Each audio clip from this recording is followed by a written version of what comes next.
As a physical therapist who specializes in helping people with osteoarthritis, here are 5 things that I would never do knowing what I know now.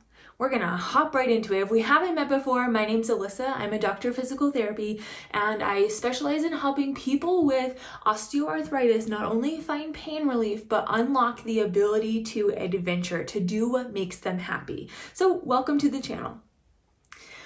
Number 1.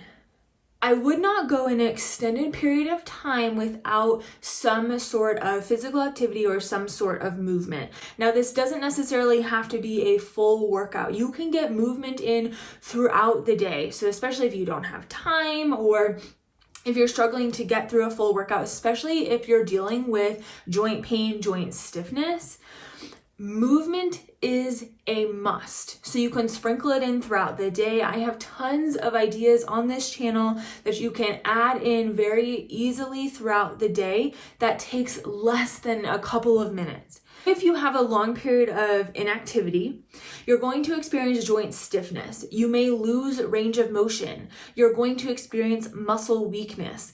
Things that are going to make your life harder if you have osteoarthritis. And also, even if you don't have osteoarthritis, movement is absolutely crucial to continue to enjoy the things that you love. Number 2 is I would not ignore pain.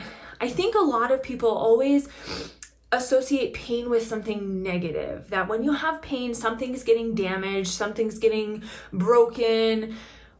But pain is not always negative. Pain is essentially the way our body communicates with us. So if you think about it in that sense, whenever you're experiencing pain, it's asking yourself, okay, what is my body telling me? So for example, if you have osteoarthritis and you went out and you walked a couple of miles out shopping, you were on your feet all day, and then you experience pain. That pain doesn't necessarily mean your joint is getting worse, that you're causing more damage. In turn, that pain actually means that your body's trying to tell you, hey, we did way too much today. We may need to dial it back next time.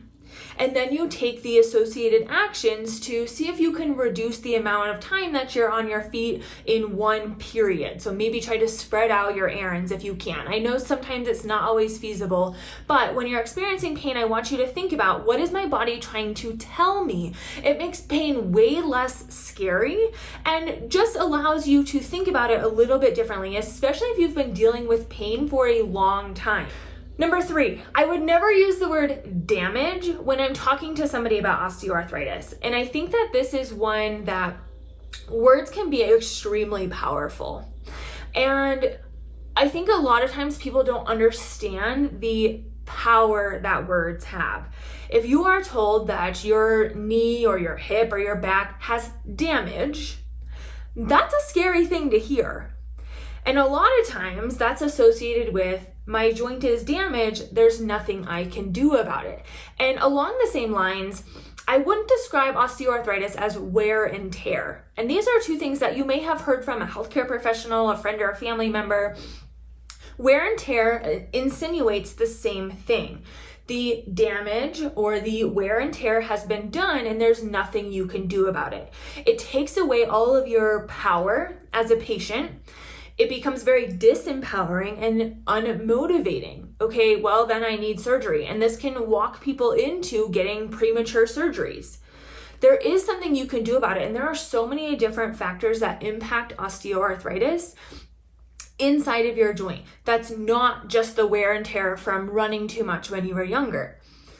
There's sources of inflammation. And I go into this in other videos on my channel, but there are lots of things that contribute to inflammation. This inflammation comes in and wreaks havoc in the joint. But you can actually reduce inflammation and thus decrease pain. This is why people that even with bone-on-bone pain can experience pain relief. Yes, you heard me correctly. Number 4, I would never get a joint replacement without a second opinion. I think a lot of people, when they go see an orthopedic surgeon, they are told perhaps they need surgery based upon what their x-ray says, that they have some joint changes and, oh my goodness, this is the worst knee I've ever seen, or this is the worst hip I've ever seen. How have you been going on like this? And if surgery is the only option that you're given because of your osteoarthritis, you need to go find another opinion. It may be that you need surgery because there's absolutely a time and a place for surgery, but research continues to show that surgery is not the first line treatment when it comes to osteoarthritis. It's actually conservative management. Now, conservative management can mean a lot of different things. It's essentially non-surgical interventions. So this is a lot of times physical therapy and exercise. This is certain medications. This is certain other pain relieving tactics like using a heating pad or using ice, etc. This is shown to be one of the first line treatments because it can be really powerful. If you find the right movements, if you build the right strength, if you understand how to control your pain and reduce the amount of flare-ups, osteoarthritis it's not inevitable that it progresses. Surgery is not inevitable. Now, I do want to go back to there is a time and a place for it. So it's not that you should never get surgery, but it should not be your first and only option. I want you to not necessarily just hop right into surgery. I know when you're in pain, it can seem like a quick fix, but if you're not addressing some of these other factors of the foods you're eating, how you're moving, you may not get the best results after surgery. So it's so important to ask about these conservative measures and to try some of these other things first before hopping straight into surgery. Lastly, this is one of my biggest pet peeves as a physical therapist, and this is something I would never, ever, ever, ever, ever do. And this is more common in people that have knee osteoarthritis, but it can certainly be spread across other joints. I would never tell someone that they cannot squat. And there are a couple of reasons for this. Number one, you have to squat to live. So now you may not be going and loading weight on your back and doing a squat like for exercise, or you may not just be standing there and squatting, but you have to squat to live. Standing up and down from a chair, using the toilet to go to the bathroom, getting in and out of the car, those are all squats. You are bending and then standing up, bending at the knees, bending at the hips, and standing up. If you were told that you cannot squat, those positions can become very scary. You may be scared to sit down or hesitant to sit down in a chair because that's technically a squat. You may also anticipate pain while doing that. Oh, this is a position that I was told I shouldn't be in, so this is probably going to hurt. Now, this is not saying that the pain is made up and the pain is not real by any stretch of the imagination. Squats can be painful if you have osteoarthritis, but they don't always have to be painful. There are ways that you can sit down and stand up from a chair and not experience significant pain. You can get better at them. So saying you can never do something, again, becomes disempowering. Oh man, I can really never do that, so I'm not even gonna try to get better at it. Which is unfortunately a theory of thinking that a lot of people tend to adopt.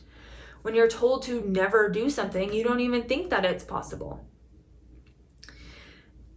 The whole idea of treating or managing osteoarthritis symptoms is words can be really powerful. And what you're told can change the way that you navigate the healthcare system, change the way that you navigate finding relief, what you're open to trying. If you're continuing to be disempowered, you're continuing to just be frustrated and just let down and discouraged, this really, really makes it hard to find relief. But the whole goal of this channel is to allow you to see what is possible. There are people with bone-on-bone knees that are getting back to squatting, even some with weight on their back. There are people that have hip arthritis that are able to walk without limping. There are people that are able to get back to things like hiking and pickleball and these higher impact things that they're told that they can never do again. So if you're looking for ways to find pain relief, either avoid surgery or optimize your recovery after surgery, this is the channel to follow. And I hope that you found this video helpful and enlightening.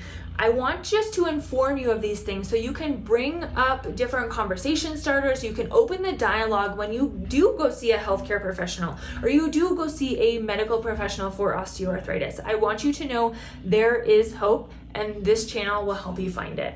Hit that red subscribe button down below and get ready to start your arthritis adventure.